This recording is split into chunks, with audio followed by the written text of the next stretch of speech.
Hello everybody! Welcome to my channel. Ang pag-uusapan po natin ay tungkol po dun sa kasama kong hotel workers na lumipat ng ibang hotel. Yun po ay wala po nakakaalam kahit isa sa amin. Bali po, nakaka 5 months pa lang siya noong August dito sa aming hotel ay nagdesisyon na siyang lumipat. Dahil nakita niya yung kaibahan ng hotel namin sa hotel na pupuntahan niya. But anyway, tayo po ay may karapatang magdesisyon para sa sarili natin at hindi ibang tao ang magdidesisyon para sa ating mga plano sa buhay. Anyway, this is Sha and this is Israel Hotel Housekeeper Channel.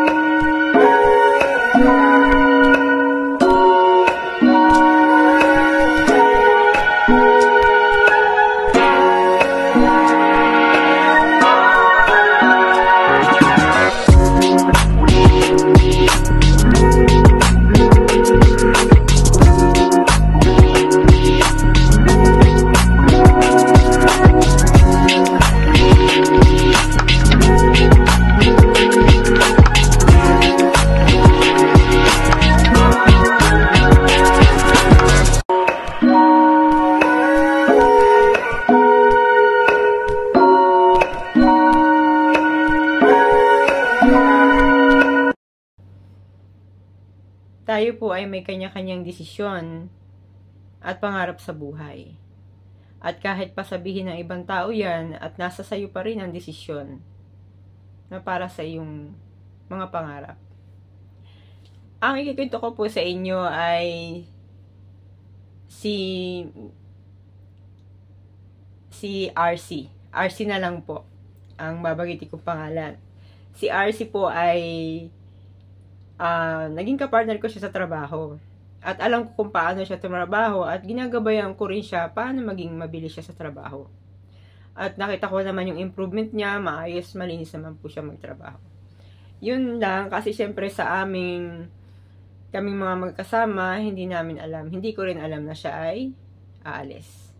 Dahil meron pong kaibigan siya na dati niyang kasama, na lumipat din doon sa hotel na lilipatan niya. At yun ang nag-encourage sa kanya na lumipat at maganda doon. At ipakikita ko lang po sa inyo kung paano ko siya, kumbaga, in-interview po siya pero hindi naman po niya sinabi kung saan. Kasi secret po. Kasi mahirap daw po kasi baka sulutin yung kanyang pinuntahan. Siyempre, ayaw ko rin naman pong i-vlog agad. Kasi ang gusto ko, sabi ko sa kanya, after 1 month, ay lumipas na ang ilang buwan. August, September, October, November, 4 months na. Kaya, i-vlog ko na siya. Yun ang pangako ko sa kanya after 1 month. As sobrang busy sa trabaho, ngayon ko lang siya maiba-vlog. Panoorin niyo po. Hello, welcome to my channel.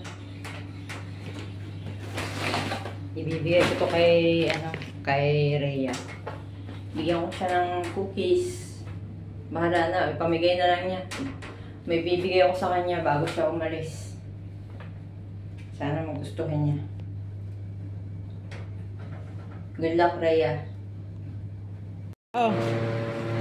Halika, kain ako. Oh. Pabaon ko sa'yo. Cookies. Wala. Salamat. May berde yan sa loob.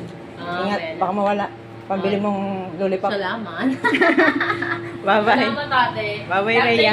Payakan. Ate naman, naman. Kailangan, mamimiss ko talaga kayo. Bye-bye.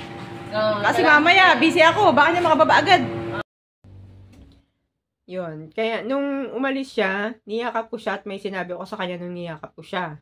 At, good luck sa'yo, RC. At maging matagumpay ka nawa mula sa paglipat mong yan.